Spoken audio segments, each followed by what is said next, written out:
रूस के राष्ट्रपति व्लादिमीर पुतिन के साथ खड़ा ये शख्स कोई आम सैनिक नहीं है। इस शख्स ने अकेले यूरोप और अमेरिका की नींद उड़ा रखी है। उसके दुश्मनों की संख्या बढ़ती जा रही है, मगर उसको इससे कोई परहेज नहीं है।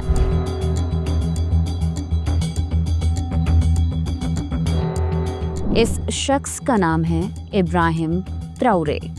36 साल का नौजवान राष्ट्रपति जो बुर्किना फासो में बदलाव की नई कहानी लिख रहा है। ट्राओरे ने तख्तापलट के जरिए सत्ता हथियाई थी, जैसा कि तानाशाह किया करते हैं। लेकिन ट्राओरे ने समय के साथ अपनी अलग छवि बनाई और बहुत जल्द आम जनता के बीच पॉपुलर हो गए। उनकी गिनती अफ्रीका के सबसे ताकतवर और सबसे लोकप्रिय नेताओं में होने लगी है। उनके बारे में कहा जाता है कि उनकी रीढ़ की हड्डी स्टील की है, जो किसी के सामने झुकना नहीं जानता। इसीलिए ट्राओरे की तुलना थॉमस संकारा से होती है। संकारा बुर्किना फासो के सबसे करिश्माई नेता थे। उन्होंने फ्रांस की दादागिरी का डटकर मुकाबला किया था। वे अपने मुल्क को आत्मनिर्भर बनाना चाहते थे। इससे फ्रांस को अपनी पोजीशन खिसकती हुई नजर आई। वो संकारा से नाराज रहने लगा। इसी बीच संकारा का सैन्य तख्ता पलट हो गया और बड़ी बेरहमी से उनकी हत्या करवा दी गई। कई लोग ये मानते हैं कि उनकी हत्या के पीछे फ्रांस था, लेकिन कभी इसकी सही से इंक्वायरी नहीं हो पाई। आशंका है कि ट्राओरे का हश्र भी संकारा जैसा हो सकता है।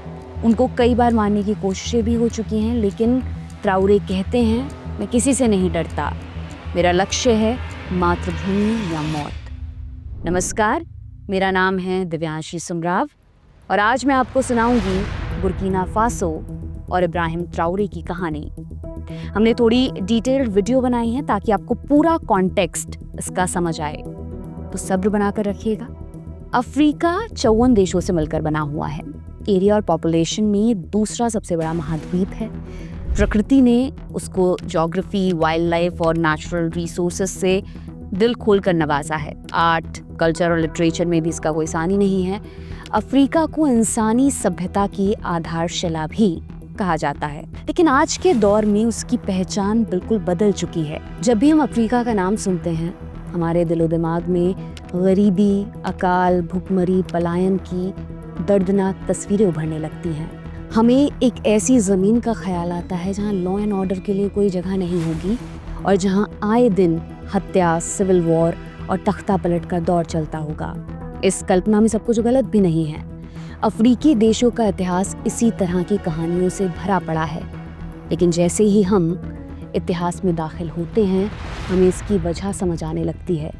कैसे यूरोप और अमेरिका ने अफ्रीका को सदियों तक लूटा, कैसे उन्होंने सभ्य बनाने के नाम पर देशों को गुलाम बना लिया, कैसे लाखों लोगों की हत्या की और कैसे उनकी संस्कृति और उनकी पहचान को नष्ट कर दिया। ये सिलसिला आज भी जारी है, बस उसका स्वरूप बदल गया है। वेस्ट अफ्रीका में बसा बुर्किना फासो इसका क्लासिक उदाहरण है। बुर्किना फासो एक लैंडलॉक्ड कंट्री है। इसका बॉर्डर 6 देशों से लगा हुआ है: घाना, टोगो, बेनिन, नाइजर, माली और आइवरी कोस्ट। बुर्किना फासो 2 शब्दों से मिलकर बना है। बुर्किना यानी कि ईमानदार और फासो यानी लैंड से। इसीलिए इसको ईमानदार लोगों की धरती भी कहा जाता है, लेकिन ये नाम पहले कुछ और था। 1983 से पहले इस देश को अपर वोल्टा कहते थे। फिर एक क्रांतिकारी लीडर ने नाम के साथ साथ मुल्क की पहचान बदल दी। उस लीडर का नाम था थॉमस संकारा। उनको अफ्रीका का चे गुवेरा कहते हैं। संकारा का नाम आप याद रखिएगा, क्योंकि बुर्किना फासो के इतिहास में उनका रोल बेहद निर्णायक था। उनके बाद बुर्किना फासो का इतिहास 2 हिस्सों में बंट गया, एक उनसे पहले का और दूसरा उनके बाद का। अभी पहले वाला इतिहास जान लेते हैं। जहाँ आज बुर्किना फासो है, वहाँ लगभग 14,000 साल पहले घुमंतू कबीलों का बसेरा था। उनका गुजारा शिकार करके होता था। आगे चलकर ये कबीलों का हिस्सा बने। उन्होंने खेती और धातु बनाने जैसे काम किए और समय के साथ आपस में व्यापार और गवर्नेंस का सिस्टम भी बनाया। फिर 1000 ईस्वी के आसपास मोसाई साम्राज्य का उदय हुआ। इनके पूर्वज घाना से आए थे। उन्होंने ओगाडुगु को अपना सेंटर बनाया। ओगाडुगु आज के समय में बुर्किना फासो की राजधानी है। मोसाई लोग वॉरियर कबीले थे। उनके पास ताकतवर सेना थी और धन धान्य में उनका कोई सानी नहीं था। इसकी बदौलत उन्होंने बुर्किना फासो के बड़े हिस्से को कंट्रोल कर लिया। उनका अपना पॉलिटिकल सिस्टम था और उनके आस पड़ोस के देशों के साथ डिप्लोमेटिक संबंध भी थे। सब कुछ ठीक चल रहा था। फिर 19वीं सदी आ गई और यूरोप के देशों के बीच अफ्रीका को लूटने का कंपटीशन शुरू हुआ। इसको स्क्रैम्बल ऑफ अफ्रीका कहते हैं। स्क्रैम्बल का शाब्दिक अर्थ है छीना झपटी, यानी जल्दबाजी में कोई चीज लेकर भागने की कोशिश करना। 19वीं सदी के आखिर में यूरोप के देश अफ्रीका महाद्वीप में यही कर रहे थे। यूँ तो जब से एज ऑफ एक्सप्लोरेशन शुरू हुआ तभी से अफ्रीका यूरोपियंस की नज़र में था, लेकिन शुरुआती दौर में उनका लालच गुलामों तक सीमित था। फिर 18वीं और 19वीं सदी में यूरोप और अमेरिका में इसके खिलाफ आंदोलन हुए, जिसके चलते दास प्रथा पर रोक लगानी पड़ी। तब उन्होंने नए संसाधनों पर ध्यान लगाया।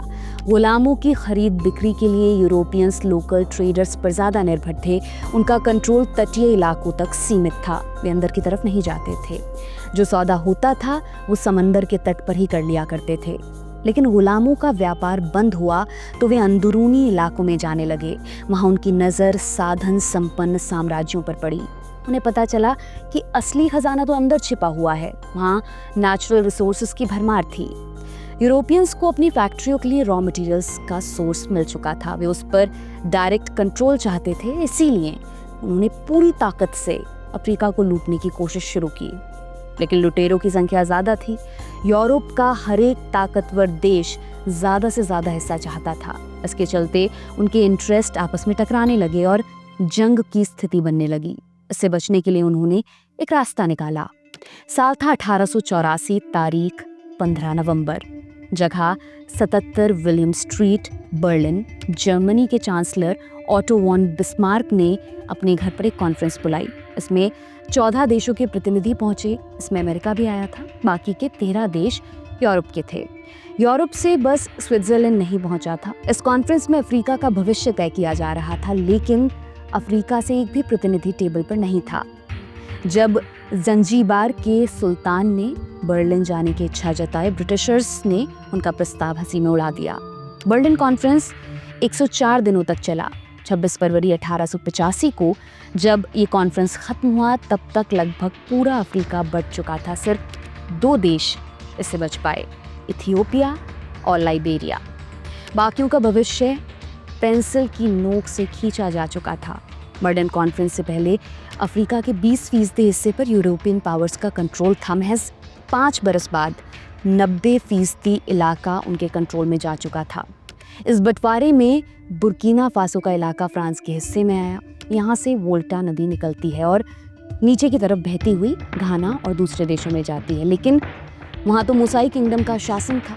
वे फ्रांस की गुलामी स्वीकार करने के लिए तैयार नहीं थे। तब फ्रांस ने उन पर हमला कर दिया और 1896 में उसने ओगाडुगु पर कब्जा कर लिया। इसी के साथ मूसाई साम्राज्य का पतन हो गया और ये इलाका फ्रेंच वेस्ट अफ्रीका का हिस्सा बन गया। वेस्ट अफ्रीका में फ्रांस की कॉलोनी को फ्रेंच वेस्ट अफ्रीका का नाम दिया गया था। फ्रांस ने वोल्टा नदी के आधार पर इस इलाके को अपर वोल्टा का नाम दिया। फिर 1932 में फ्रांस ने अपर वोल्टा को भंग कर दिया और उसकी ज़मीन को माली, नाइजर और आइवरी कोस्ट में बांट दिया। इस तरह अपर वोल्टा का अस्तित्व खत्म करने की कोशिश की गई। लेकिन दूसरे वर्ल्ड वॉर के बाद स्थिति बदली। लड़ाई की शुरुआत में फ्रांस हार चुका था।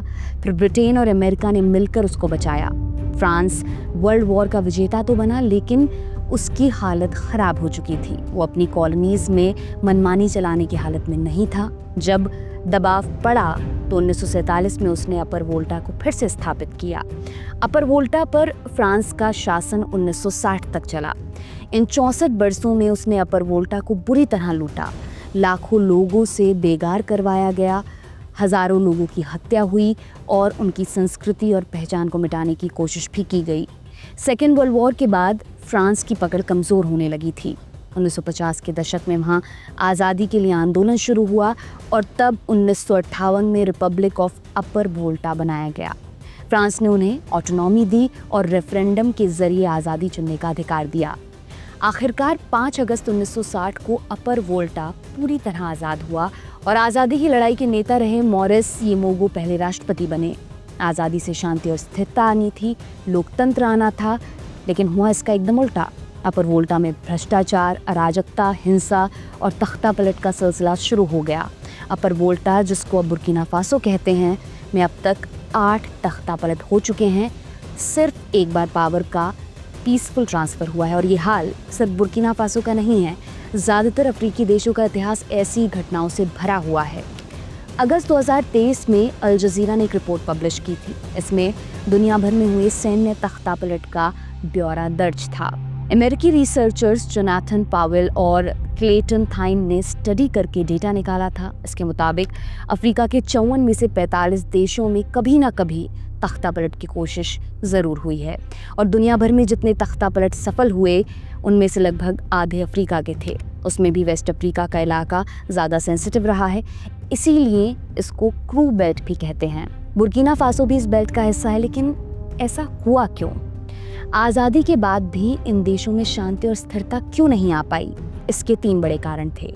पहला कारण था स्क्रैम्बल फॉर अफ्रीका। जब यूरोप के देशों ने अफ्रीका का बंटवारा किया, उन्हें लोकल पॉपुलेशन, कल्चर और ट्रेडिशन का बिल्कुल भी इल्म नहीं था। वे अफ्रीका के बारे में ज़्यादा जानते भी नहीं थे और ना ही उन्होंने किसी लोकल व्यक्ति को साथ में बिठाया था। मैप पर जो लकीरें खींची गई, उनका फोकस यूरोपियन इंटरेस्ट पर था। इसके चलते एक ही समुदाय के लोग अलग अलग देशों में बट गए। आज भी कई देशों में ऐसे एथनिक ग्रुप्स मिल जाएंगे जिनका एक बड़ा हिस्सा दूसरे देशों में रहता है। जो भी ग्रुप्स जहां कहीं भी माइनॉरिटी में रहे, उन्हें दिक्कत होती रही। कॉलोनियल रूल के दौरान एक और चीज़ हुई। यूरोपियंस ने डिवाइड एंड रूल वाला फॉर्मूला वहाँ भी लागू किया। उन्होंने एक समुदाय के लोगों को तरजीह दी, उन्हें लूट में हिस्सा दिया और उनके ज़रिए दूसरे ग्रुप्स को कंट्रोल में रखा। उन्हें बुनियादी अधिकारों से भी वंचित रखा गया। जब आज़ादी मिली और कॉलोनियल रूल ख़त्म हुआ, तब उनका असंतोष खुलकर सामने आया। रवांडा का जनसंहार इसका एक बड़ा उदाहरण है। वहाँ 2 मुख्य समुदाय हैं, हुतू और तुत्सी। हुतू मेजॉरिटी में है जबकि तुत्सी अल्पसंख्यक हैं। रवांडा पर बेल्जियम और जर्मनी ने शासन किया था। वे तुत्सी लोगों को सुपीरियर मानते थे। उन्होंने ज़्यादातर सरकारी पदों पर उन्हीं को रखा, जबकि हुतू लोगों का शोषण होता रहा। इसके चलते उनके अंदर गुस्सा भरता गया। जब रवांडा आज़ाद हुआ, लीडरशिप हुतू नेताओं के पास आ गई। तब उन्हें बदला लेने का मौका दिखा। उन्होंने हुतू लोगों को हिंसा के लिए उकसाया और उनके बीच नफरत बढ़ाते रहे। इसका परिणाम 1994 के जनसंहार में दिखा। अब दूसरा कारण समझते हैं, डोमेस्टिक फैक्टर्स। अफ्रीकी देशों में शासकों का फोकस हमेशा अपने स्वार्थ पर रहा। एक बार कुर्सी मिली, फिर छोड़ना भूल गए। उन्होंने सत्ता में बने रहने के लिए संविधान बदला, चुनावों में धांधली करवाई और स्वतंत्र संस्थाओं पर ताला लगा दिया। वे अपने इर्द गिर्द अपने वफादारों को बिठाते रहे और सत्ता की मलाई उन्हीं में बांटते रहे। इस तरह शीर्ष पर बैठे कुछ लोग अमीर होते गए और आम जनता पिसती रही। इसके चलते डेमोक्रेटिक प्रोसेस में लोगों का भरोसा घटता गया। वे बदलाव के लिए किसी चमत्कार का इंतजार करने लगे। ये चमत्कार उन्हें मिलिट्री ने दिखाया, क्योंकि उनके पास ताकत थी और इस ताकत से सत्ता बदली जा सकती थी। इसीलिए जब जब उन्होंने तख्तापलट किया, लोग खुश हुए। तख्तापलट के समर्थन में रैलियां निकाली, लेकिन उनकी खुशी देर तक नहीं रुकी, क्योंकि नया शासक कहीं ज़्यादा खतरनाक साबित हुआ। फिर लोग एक और चमत्कार का इंतजार करने लगे। ये चक्र आज तक चल रहा है। अब तीसरे कारण पर आते हैं, एक्सटर्नल फैक्टर्स। अफ्रीका के ज़्यादातर देश 1950 और 1960 के दशक में आज़ाद हुए थे। तब यूरोपियन पावर्स को डायरेक्ट रूल छोड़ना पड़ा था, लेकिन उनका लालच नहीं छूटा था। इसको फ्रांस के उदाहरण से समझते हैं। अफ्रीका में फ्रांस की 22 कॉलोनीज थीं। उनकी आखिरी कॉलोनी जिबूती था। वो 1977 में आज़ाद हुआ, लेकिन फ्रांस ने इन देशों को कभी आत्मनिर्भर नहीं होने दिया। नेचुरल रिसोर्सेज से लेकर इकोनॉमी और पॉलिटिक्स तक में उसका दखल बना रहा। आज भी कम से कम 14 देशों की नेशनल करेंसी CFA फ्रैंक है। ये करेंसी फ्रांस छापता है और इसके जरिए इन देशों की इकोनॉमी को कंट्रोल करता है। कई देशों में फ्रांस ने भ्रष्ट और तानाशाह शासकों का भी साथ दिया। ऐसे शासक जो क्रूरता और दमन के लिए कुख्यात थे, लेकिन वे फ्रांस के हितैषी थे, तो उनके अपराधों को नजरअंदाज कर दिया गया। इसके अलावा फ्रांस अपनी पुरानी अफ्रीकी कॉलोनीज में मिलिट्री भी बेचता रहा, कभी शांति के नाम पर तो कभी आतंकवाद के खात्मे के नाम पर। लेकिन आरोप लगे कि फ्रांस का ध्यान कहीं और था। उसकी दिलचस्पी अपनी पॉलिटिकल और बिजनेस इंटरेस्ट में थी। फ्रांस के ऐसे इकोनॉमिक, मिलिट्री और पॉलिटिकल दखल के लिए एक टर्म का इजाद हुआ, फ्रैंक फ्रीक। ये नए दौर का उपनिवेशवाद था। इसने फ्रांस को अपनी पुरानी कॉलोनीज को इनडायरेक्ट कंट्रोल करने का मौका दिया। अब बुर्किना फासो पर लौट चलते हैं। वहाँ भी यही खेल चल रहा था। बुर्किना फासो में पहला तख्ता पलट 1966 में हुआ। उसके बाद 1980 और 1982 में 2 और तख्ता पलट हुए। 1982 वाली घटना में एक नौजवान अफसर ने अहम भूमिका निभाई थी। उसका नाम था कैप्टन थॉमस संकारा। जनवरी 1983 में उसको प्रधानमंत्री बना दिया गया, लेकिन राष्ट्रपति से उसकी बनी नहीं, तो राष्ट्रपति ने हाउस अरेस्ट करवा दिया। थॉमस संकारा का जन्म दिसंबर 1949 में हुआ था। तब बुर्किना फासो अपर वोल्टा के नाम से जाना जाता था और उस पर फ्रांस का कंट्रोल था। संकारा को अच्छी पढ़ाई का मौका मिला। उनके घर वालों ने उन्हें आर्मी में जाने के लिए कहा, क्योंकि वहाँ अच्छे भविष्य का भरोसा था। 1966 में जब पहला तख्ता पलट हो रहा था, तभी संकारा ने मिलिट्री एकेडमी में दाखिला लिया। वहाँ से अफसर बनकर निकले और कई क्रॉस बॉर्डर मिलिट्री कैंपेन्स का हिस्सा भी बने। उन्हीं दिनों संकारा की दिलचस्पी दुनिया भर की क्रांति में हुई। उन्होंने Mao Zedong, Che Guevara, Karl Marx और व्लादिमीर लेनिन को पढ़ा। वे उनके विचारों से बेहद प्रभावित हुए। उन्हें समझ में आया कि मिलिट्री भी पॉलिटिकल बदलाव ला सकती है। फौज में रहते हुए उन्होंने कम्युनिस्ट ऑफिसर्स का एक ग्रुप बनाया था। ये ग्रुप संकारा के प्रति वफादार था। इसके लीडर थे ब्लेस कोम्पोरे। संकारा उनको अपना छोटा भाई मानते थे। 4 अगस्त 1983 को जब संकारा हाउस अरेस्ट में बंद थे, कोम्पोरे ने तत्कालीन राष्ट्रपति जियां बपिस्ता ओद्रागो को कुर्सी से हटा दिया और संकारा को बाहर निकाल लाए। उसी रात संकारा ने national council of the revolution (CNR) बनाने का ऐलान किया। वो CNR के मुखिया बने। कोम्पोरे को नंबर 2 की पोजीशन मिली। पावर मिलते ही संकारा ने अपर वोल्टा का नाम बदलकर बुर्किना फासो कर दिया और मुल्क को नया झंडा और नेशनल एंथम दिया। ये कॉलोनियल पहचान मिटाने की कोशिश थी। संकारा ने और भी कई क्रांतिकारी फैसले लिए। उन्होंने राष्ट्रपति की सैलरी कम की, सरकारी अफसरों को कम वेतन पर काम करने के लिए राजी किया और भ्रष्टाचार के खिलाफ अभियान भी चलाया। उन्होंने अमीर जमींदारों से जमीन लेकर गरीब किसानों को दी। संकारा ने दूर दराज के इलाकों में हॉस्पिटल और स्कूल्स बनवाए। इससे शिक्षा का दायरा बढ़ाने में मदद मिली। 1983 में बुर्किना फासो की साक्षरता दर 13% थी। 4 बरस बाद ये 73% पर पहुंच चुकी थी। संकारा ने महिलाओं के खतने और बहुविवाह जैसी कुप्रथाओं पर रोक लगाई। उन्होंने महिलाओं को सरकार में शामिल किया। संकारा अनाज के मामले में किसी और पर निर्भर नहीं रहना चाहते थे। उन्होंने विदेशी मदद लेने से इनकार कर दिया। वो कहते थे, जो तुम्हें खाना खिलाएगा वो तुम्हें कंट्रोल भी करना चाहेगा। इसी दौर में उन पर मानवाधिकार उल्लंघन और विरोध कुचलने के आरोप भी लगे, लेकिन दूसरे अफ्रीकी नेताओं की तुलना में संकारा कहीं ज्यादा लिबरल और मॉडर्न थे। उन पर लगे आरोपों को बढ़ा चढ़ाकर इसलिए भी दिखाया गया क्योंकि ये पश्चिमी देशों और संस्थाओं का दखल पसंद नहीं करते थे। थॉमस संकारा ने अफ्रीकी देशों से एकजुट होकर इसका मुकाबला करने की अपील की। वो कहा करते थे, साम्राज्यवाद में शोषण सिर्फ हिंसा से नहीं होता, ये कई दूसरे रूपों में भी आता है, जैसे कर्ज, मदद, ब्लैकमेल आदि। हमारी लड़ाई उस सिस्टम के खिलाफ है जिसमें कुछ चंद लोग पूरी दुनिया पर शासन करना चाहते हैं। थॉमस संकारा हर वक्त मिलिट्री ड्रेस में रहते थे। लाल टोपी उनकी पहचान थी। उनके दौर में बुर्किना फासो तरक्की और नव उपनिवेशवाद के खिलाफ संघर्ष की मिसाल बन गया था, लेकिन ये कारवां बहुत जल्द थम गया। संकारा के फैसलों ने अफ्रीका से लेकर यूरोप और अमेरिका में कई लोगों की नींद उड़ा दी थी। अफ्रीकी नेताओं को अपनी कुर्सी पर खतरा महसूस हो रहा था, जबकि फ्रांस को लूट में कमी का डर सता रहा था और अमेरिका को कम्युनिस्ट आइडियोलॉजी फैलने की आशंका थी। लेकिन ये होता उससे पहले 15 अक्टूबर 1987 की तारीख आ गई। उस दिन संकारा एक मीटिंग में हिस्सा लेने पहुंचे, तभी हथियारों ने उनके शरीर में 12 बुलेट्स दाग दी। संकारा की मौके पर ही मौत हो गई। उस रोज 12 और लोगों को मारा गया था। संकारा की बॉडी को तुरंत अनजान जगह पर दफना दिया गया। उनकी बॉडी का परीक्षण करने वाले डॉक्टर्स ने रिपोर्ट में लिखा, डाइड बाय नेचुरल कॉज। इसी के साथ बुर्किना फासो के इतिहास का सबसे क्रांतिकारी चैप्टर बंद हो चुका था और इसका मास्टरमाइंड था ब्लेस कोम्पोरे। जी हाँ, वही कोम्पोरे जिसने 1983 में संकारा को कुर्सी हासिल करने में मदद की थी, लेकिन 4 बरस बाद उसने अपने नेता का तख्ता पलट कर दिया और खुद राष्ट्रपति बन गया। कोम्पोरे ने एक एक कर संकारा की पॉलिसीज को पलटना शुरू किया। उसने नेशनलाइज्ड कंपनियों को फिर से प्राइवेट कर दिया और वर्ल्ड बैंक और IMF से कर्ज लेना शुरू किया। कोम्पोरे ने फ्रांस और अमेरिका के साथ भी दोस्ती कर ली। फ्रांस ने कोम्पोरे को सिर पर बिठा कर रखा।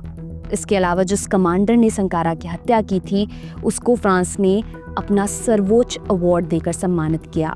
फ्रांस ने संकारा की हत्या में अपनी भूमिका कभी स्वीकार नहीं की, लेकिन संदेह हमेशा बना रहा क्योंकि संकारा की मौत का सबसे ज़्यादा फायदा उसी को मिला था। खैर, ब्लेस कोम्पोरे ने 27 बरस तक शासन चलाया।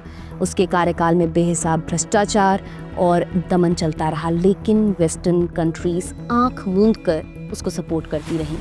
फिर 2014 में ब्लेस कोम्पोरे के खिलाफ ज़बरदस्त प्रोटेस्ट हुआ और तब कोम्पोरे देश छोड़कर भाग गया। इसके बाद नई सरकार ने संकारा हत्याकांड की जांच का आदेश दिया। तब उनकी बॉडी को कब्र से निकाला गया, उसका डीएनए टेस्ट हुआ और फिर से उनको दफनाया गया।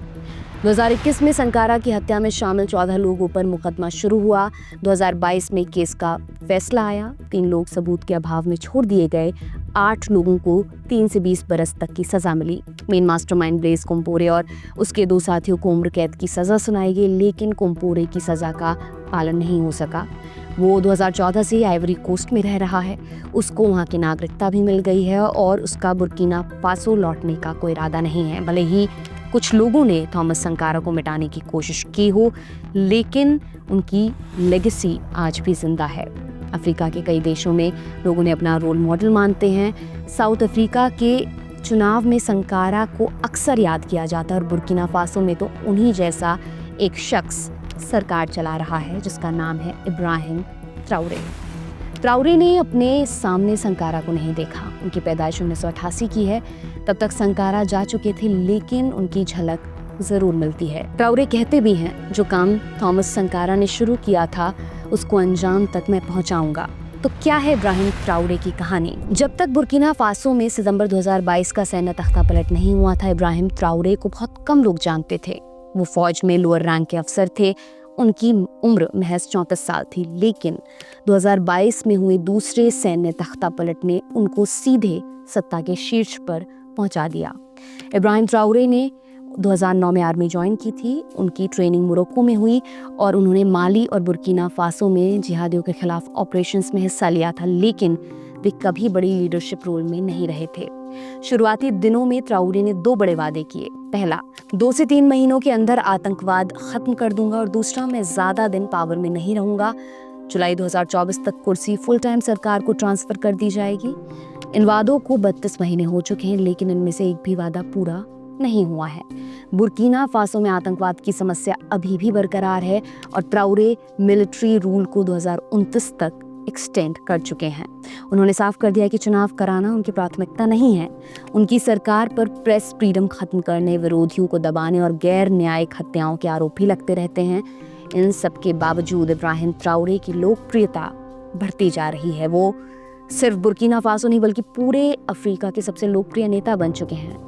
लेकिन कैसे? इसको 3 पॉइंट्स में समझते हैं। नंबर 1, ट्राउरे ने सत्ता में आते ही फ्रांस से रिश्ता तोड़ लिया। उन्होंने फ्रांसीसी सैनिकों और डिप्लोमैट्स को बाहर निकाल दिया। फ्रेंच सैनिक 2013 से जिहादी गुटों के खिलाफ जंग लड़ रहे थे, लेकिन कहा जा रहा था कि उनका फोकस जिहादियों से ज़्यादा अपने बिजनेस और पॉलिटिकल इंटरेस्ट पर है। जैसा कि हमने पहले भी बताया, बुर्किना फासो पर फ्रांस ने 64 बरसों तक डायरेक्ट रूल किया और अगले 6 दशकों तक इनडायरेक्टली कंट्रोल करते रहे। इसके चलते आम जनता फ्रांस से नाराज थी, जिसे भी फ्रांस की लूट का अंदाजा है। वो उनको विदेशी आक्रांता की तरह देखता है। जब ट्राउरे ने उनको बाहर निकाला तो उसको बुर्किना फासो में नई आज़ादी की तरह सेलिब्रेट किया गया। अब चलते हैं सेकंड पॉइंट पर। इब्राहिम ट्राउरे ने अपनी पर्सनालिटी थॉमस संकारा के इर्द गिर्द बुनी है। ड्रेस और भाषणों से लेकर उनके डिसीजंस तक में संकारा की झलक मिलती है। उन्होंने प्रेसिडेंट की सैलरी लेने से मना कर दिया। वे अभी मिलिट्री कैप्टन वाला वेतन ही लेते हैं। ट्राउरे ने सरकारी अधिकारियों का बढ़ा हुआ वेतन भी घटा दिया। बुर्किना फासो में गोल्ड का बड़ा भंडार है। अफ्रीका में गोल्ड एक्सपोर्ट करने के मामले में 4थे नंबर पर है। 2022 तक बुर्किना फासो की गोल्ड माइंस पर फ्रांस, ब्रिटेन और ऑस्ट्रेलिया की कंपनियों का एकाधिकार था। ट्राउरे सरकार एक एक कर उनका लाइसेंस रद्द कर रही है। उन्होंने गोल्ड माइंस को नेशनलाइज करना शुरू कर दिया है और नए लाइसेंस नई शर्तों पर एलोकेट कर रहे हैं। जो भी विदेशी कंपनियां बुर्किना फासो में माइनिंग के लिए लाइसेंस लेंगी, उन्हें 15% हिस्सेदारी बुर्किना फासो की सरकारी कंपनी को देनी होगी। साथ ही साथ उन्हें लोकल पॉपुलेशन को ट्रेन भी करना होगा। इसके अलावा सरकार बुर्किना फासो में गोल्ड रिफाइनरी और गोल्ड रिजर्व बना रही है। ये मुल्क के इतिहास में पहली बार हो रहा है। ट्राउरे का कहना है कि रिसोर्सेज पर पहला हक आम लोगों का होना चाहिए। जिस देश में लगभग आधी आबादी गरीब और बेरोजगार है और जहां ज़्यादातर शासकों ने लोगों को लूटा है, वहां ट्राउरे हक देने की बात कर रहे हैं। संकारा के बाद पहली बार कोई नेता उन्हें ऐसा सपना दिखा रहा है, इसीलिए वे उनका समर्थन कर रहे हैं। अब थर्ड पॉइंट समझते हैं। इब्राहिम ट्राउरे की उम्र 37 साल है। वे अफ्रीका के किसी भी देश के सबसे कम उम्र के राष्ट्रपति हैं। अफ्रीका में शीर्ष नेताओं की औसत उम्र 63 बरस है। कई नेता तो ऐसे हैं जो ठीक से चल फिर भी नहीं पाते, लेकिन किसी न किसी विधि से कुर्सी में चिपके हुए हैं। उनकी तुलना में ट्राउरे यंग हैं, एनर्जेटिक हैं और नौजवान पीढ़ी को आकर्षित करते हैं। वे ऐसी बातें कहते हैं जो उनके समर्थकों को गर्व करने का मौका देती हैं। जैसे 2023 में रशिया अफ्रीका समिट के दौरान ट्राउरे ने अफ्रीकी नेताओं को टारगेट कर कहा था, दूसरों के इशारों पर नाचना बंद कीजिए। तब उनका इशारा अफ्रीका में वेस्टर्न कंट्रीज के दखल की तरफ था। ट्राउरे फ्रांस के राष्ट्रपति इमैनुअल मैक्रोन से भी पंगा लेते रहते हैं। जनवरी 2025 में मैक्रोन ने कहा था कि अफ्रीकी नेताओं को फ्रांस को शुक्रिया कहना चाहिए क्योंकि हमने आतंकवाद से लड़ने में उनकी मदद की। इस पर ट्राउरे का जवाब था, अगर कोई एहसान फरामोश है तो वो फ्रांस है। फ्रांस का अस्तित्व हमारे पूर्वजों की वजह से बचा है, उन्हें हमें धन्यवाद देना चाहिए। बुर्किना फासो में मीडियन एज 18 बरस के आसपास, यानी आबादी का एक बड़ा हिस्सा सोशल मीडिया से जुड़ा हुआ है। वहाँ ट्राउरे की लार्जर देन लाइफ छवि है और बनाई भी गई है। उनके भाषणों की, उनकी ट्रेनिंग की, उनके काफिले की क्लिप सिस्टमैटिक ढंग से फैलाई गई हैं। कई बार तो क्लिप्स फेक भी होते हैं, मगर इसने ट्राउरे का एक कल्ट गढ़ा है और आम लोग इससे कनेक्ट कर रहे हैं। इसने ट्राउरे को अपने मुल्क में अविजित बना दिया है। इन सब के बावजूद कुछ तथ्यों को ध्यान में रखना जरूरी है। इब्राहिम ट्राउरे ने तख्ता पलट से सत्ता हथियाई थी। बुर्किना फासो में तख्ता पलट करने वालों का अंत एक और तख्ता पलट से ही हुआ है। क्या ट्राउरे अपवाद होंगे? दावे से नहीं कहा जा सकता। ट्राउरे ने वेस्टर्न कंट्रीज को बुर्किना फासो से दूर किया, लेकिन वे रूस और चीन को दावत दे रहे हैं। वे प्राइवेट मिलिट्री ग्रुप्स को भी बुला रहे हैं। ये भी तो नव उपनिवेशवाद ही है। आखिरी बात, इब्राहिम ट्राउरे जनता के वोट से सत्ता में नहीं आए हैं, जो कि किसी भी डेमोक्रेसी के लिए एक अनिवार्य शर्त होती है। और ट्राउरे का डेमोक्रेटिक प्रोसेस में कोई इंटरेस्ट नहीं है। उन्होंने अपना कार्यकाल 2029 तक बढ़ा लिया है। इसके बाद भी वो कुर्सी लोकतांत्रिक सरकार को दे देंगे, इसकी कोई गारंटी नहीं है। और ऐसा कई देशों में हुआ है। क्रांति का दावा करने वाले लीडर कुर्सी पाते ही तानाशाह हो जाया करते हैं। लीबिया का मुअम्मर गद्दाफी, इजिप्ट के होस्नी मुबारक या चीन का माओ ज़ेडोंग इसके कुछ बड़े उदाहरण हैं। आपको क्या लगता है, इब्राहिम ट्राउरे क्रांतिकारी नेता हैं या तानाशाह? हमें कमेंट कर बताएं।